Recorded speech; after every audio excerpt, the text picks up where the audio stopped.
Hello, this is Mami with My Safari. Thank you very much for joining me. Today is my introduction video, and I will always be here to speak to you about my life and my past, my present, and my story might empower you because we all have unique stories. Please follow me on social medias, TikTok, Instagram, and Facebook, and I will appreciate if you will subscribe to my YouTube channel. Today, I will speak on variety topics because it's my initial video. So, I have been going through self growth.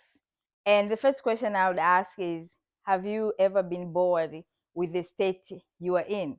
Routine, going to work, come home, take care of children, take care of the family, and that's about it. I have been complaining for so long, but unfortunately, I couldn't know that it takes so much work to grow. And little by little, I've been able to start. And it takes a lot to build the discipline, which I was lacking. I'm still struggling on procrastination, which is a problem with a lot of people. But growth is a very good state of being. We all need to grow time after time. We grow by age, we grow by height, and I believe we need to grow in all other areas possible. If there is something you don't like, go work for it. Is change easy? No, change is not easy. That's why a lot of people like to stay. They don't like, but they prefer to stuck where they are because change is hard. But is it beneficial? Of course it is. It just takes a lot of work. And I will give you only three things to start with. Number one, choose what you really want to change or what you want to grow on, and do some research on what you can do to grow on that. My problem was a consistency, so I gave myself, after I read, I found out that the University of London and MIT, they have come with research that shows that after 60 days of doing any habit consistently, you tend to stuck with it. So that's what I do. So that was mine. Second thing, after research, you can do is write down why you don't like the state where you are, and then go for that. Number three, make sure you let everybody know that you're working on growth, because it's not something that people who are used to you, they will not appreciate your change. Second thing I think today I would like to talk about is the impact, the importance, and the beauty of the word no. To me, no is a sentence. I've learned to say no at a very young age because unfortunately, people teach you who to become, and people taught me how to say no. But unfortunately, it's not something that people like. When you say no, people will always fight. But I encourage you, if you are struggling with it, just start little by little, especially start by telling yourself no. When you have those desires that don't take you anywhere, tell them no, even if it's one. If you want to like to stay up until 1, 2, 3 a.m., you are watching movie, and the next day you are malaise and tired and you sleep all day. I think that's it, where you can start by saying, no, today I'm going to bed at 11, and just get yourself up, go to bed, and start there. Another thing that I would like to talk about that I cherish so much is friendship. I believe friends have impacted me in my growth. I can say it's my second parents apart from my parents. I left home when I was 14 to go to boarding school. Who else will you be? The boarding school, for those of you who don't even know what that is, especially these new generations, most of the time people go to boarding school as a juvenile. You are not listening, you are too much to handle, whatever, then parents take you to boarding school. Where I'm coming from, it wasn't. Going to boarding school, it was a part of education life. That is where most schools that are good, they were boarding school, they are far from home. And unfortunately, you go there at age of 15, and you're staying there for months without seeing your parents. When you go there in January, that means you're not coming home until April. If the school is too far, then you're gonna be at school during Easter. And that is where I learned about friendship. And the why I wanna like talk about it is because I've realized how hard it is for a lot of people to either start new friendships or even maintain the one they have. And I've realized, you come to realize the most important thing when it comes to friendship is you being the best of what you're looking for in a friend. Because let's be honest, friends are good if you share values. Friends are good if you share strong beliefs. But mostly, friends are the best asset if you share commitment. And these are not easy thing.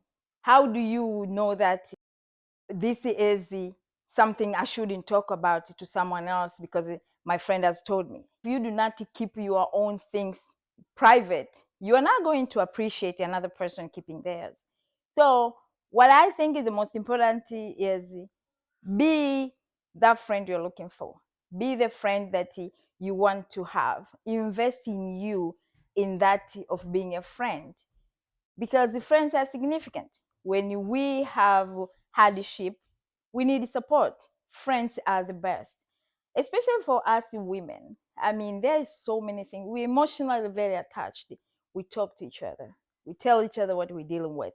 We compare notes without knowing we are comparing notes, and that makes you get closer. But at the same time, that teach you the commitment of friendship. So for those who are still struggling with friendship, let's say maybe you have been betrayed, or let's say someone has break your heart, you told them something, the most thing you have to tell yourself is, how can I be the best friend? How can I be a friend that someone in need? And that energy will attract those kind of people toward you. There is no way you will be doing all these good things to your friends and you're gonna get friends that are doing completely the opposite. There is something that don't connect there. Either you're too naive on knowing people and seeing people, then sometimes that is the problem. We become so naive. We see people at face value, and you're like, oh, she's beautiful. Oh my God, I like her. She's gorgeous. Is she gonna make a good friend? No, friendship is not like that. Friendship is way more than that. Is your heart to heart commitment. And how do we make our friendship last? Number one, envy. You cannot have envious habit toward your friends and expect it to last. Jealousy is the worst killer. If your friend calls you and say, I got promoted, when you say congratulations, oh my God, can we go out next weekend to celebrate? You better mean it, because if you don't mean it, it's going to spit out in your heart this kind of feeling that is going to hurt your friendship, and if not now, pretty much later. And what exactly do you look at that relationship for? Do you want that relationship to last? If you want a relationship to last, then be inspiring to yourself, being inspiring to the person. When you see your friend is doing something that is completely out of a person that you know, then you sit down and ask, hey, what's going on? I see these days you're doing A, B, C, D. I see you're not happy. I see this is going on. Do you want to talk? Let's discuss this, and make that environment beautiful for her to feel comfortable and speak about that. For guys who are here watching, yeah, different, very different. There are things you guys are looking at. You guys have to be in the same status of life. You have to be certain. That's different. I don't think I can offer any advice except I can say that keep those you have, and probably just get a body for playing basketball, another body to watch Chelsea when they play with whoever.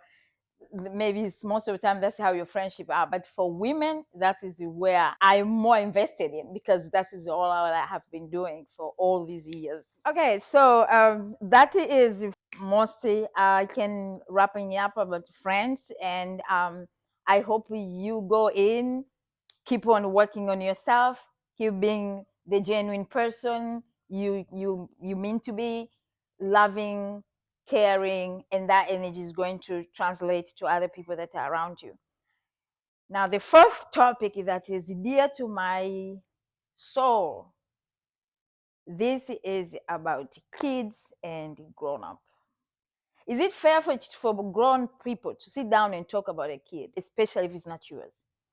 There is the people to have tendency. I have two children, 15 and 7-year old, and it's not true that I don't discuss my kids with my friends or my sisters or whatever. We do, but how you speak about them. Since I had a kid, I told myself there is one thing I would never do is to sit down with another grown person and make a child our topic and gossip about a kid. I think to me, I learned from the youth. That's my cultural belief that as you are raising yours, you better numb your mouth from talking about other people's kids. Because unfortunately, it's going even in faith, I believe that it's like you're giving devil a weapon to fight your children with. Wherever you are talking about somebody else's kid, that's gonna come and it's going to be your music to dance, and it's not gonna be pretty music. So I think this is the one thing that really, really irritates me to the core. Is it fair for parents to sit down and talk about a child that is in need of them, kid? I mean, I sit down, for example, with my best friend and we're talking about some other person's child, and whatever we're talking about, the question is, what you're saying going to translate to that child? Will that child ever be impacted with what you're saying? I mean, at the end of the day, especially with this age and time that we read a lot, we're trying to grow positive, we're trying to have a positive mindset. The question is, if you have no goal whatsoever in something that you're doing as sensitive as somebody else's kid, then you shouldn't.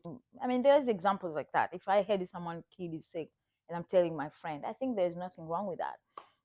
But how much is too much to say? What if the mother have shared with me what exactly is going on with that child and she's not sure, she's not ready to share with the world, and here I am spilling this information to some other person who has nothing to do with that kid, neither the mother, and maybe the mother knows her. So those kind of things are things that I really fail to understand. And as I say, this is the journey I have taken.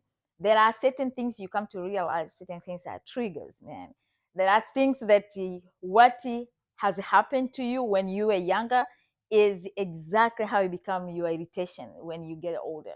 And I had a beautiful childhood, but I was in people's hands. I got raised by maids, sometimes being in the house, you have family members and whatnot, and you can see how this is, as old as I am, they still spill those negative feelings in me after all these years. So one thing I can say, if you're a mother, if you're a father, protect your child by not sitting down and talk about other people's kids.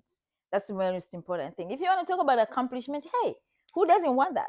I want someone to talk about my kids' accomplishment. But those things that someone else is struggling with their kids, I mean, it's not fair to sit down and you start talking, especially what you're saying is not going to do anything in that kid. It's not going to impact that kid. There is nothing you are teaching or learning. It's two parents. What are you learning there? Especially if somebody's confided that issue with you, she told you so that you can help her, and now here you are spilling that to somebody else. So that I think is not cool. It's just not. And when no parent would like that, even myself, I wouldn't like that. So that is the for today. That is mostly topics I loved to share, and I would like to see you here as I started the journey, and I want to grow with you. I want you to learn from me, and please comment if there is something that I said that you feel that you have something to say about it. Just comment below on my social media handles, Instagram, TikTok, and Facebook. And I will be reading each one of comments, and I will learn from you as well. This journey of life is all about connectivity. We are all connected, and I believe that the reason Adam and Eve came later is because of that. I believe that connection that human to human have is very necessary and very important. Even if sometimes I like to be alone, but that does not mean I like to be lonely. So connectivity is important, and let's learn. Take some from my stories and add you to yours, or share your story, and I would be delighted to learn from it. Other than that, until next time, ciao.